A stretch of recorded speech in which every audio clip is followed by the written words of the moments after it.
Everything you do, everything I do affects the life of someone else. As a sociology major, this not only intrigues me but fascinates me. I am Maggie.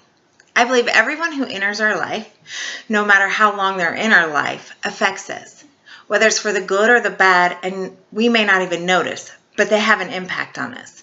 When I think of the people who have had the most impact on my life, I of course start with the obvious.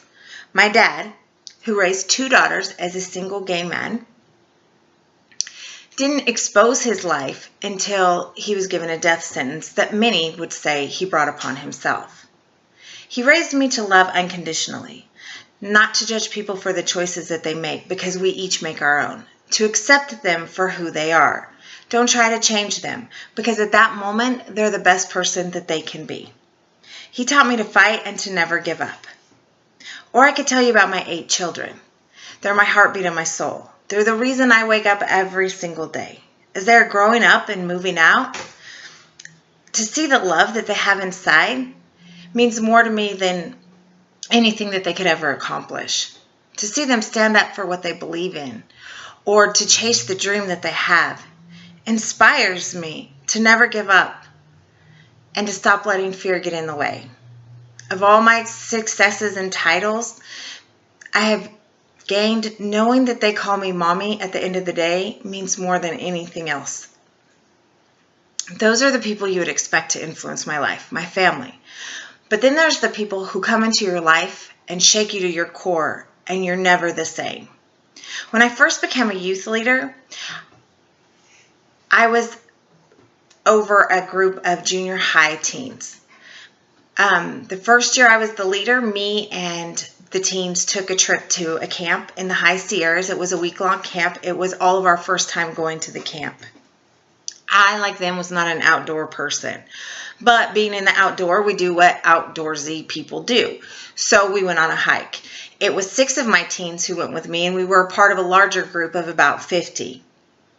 And this hike, which was on the side of a mountain with the path being inches wide at some points, and you had to climb over boulders as you were doing the hike, usually took people about an hour to complete. Well, because I didn't want to die, I had to crawl and slide on parts of the mountain, and when I did that, the hike ended up taking us a measly 4 hours to complete. But during those 4 hours, those teens that were there with me, those 6 teens never left my side. And I knew at that moment that we were going to have an unbreakable bond. Perhaps that is why 5 years later, when I got a panicked phone call from one of those teens, my heart was broken. I remember hearing her scream into the phone, asking me, telling me to please tell her it wasn't true, that Trent was not dead. I had no idea what had happened, but in the pit of my stomach, the sickness that I felt, I knew that it was true. If Trenton was gone, there was only one reason, and that was suicide.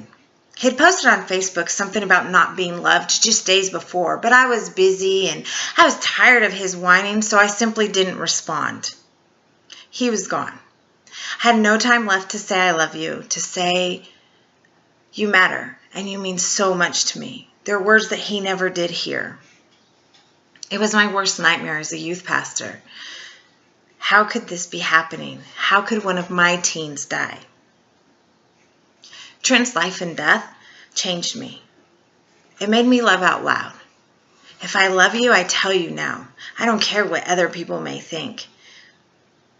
If you matter, I tell you. No one was created to be thrown away. So if we cross paths, I'm going to make sure you know that you have some value. I will do everything in my power to make sure that everyone in my life knows that they matter and realize just how important they are to me and how much I love them. Trent's life ended way too soon, but I'm positive he will never be forgotten. So I've shared my family. I've shared that person who shook me to my core. But what about those casual, brief contacts that they enter and exit as fast in your life that you don't even really know them?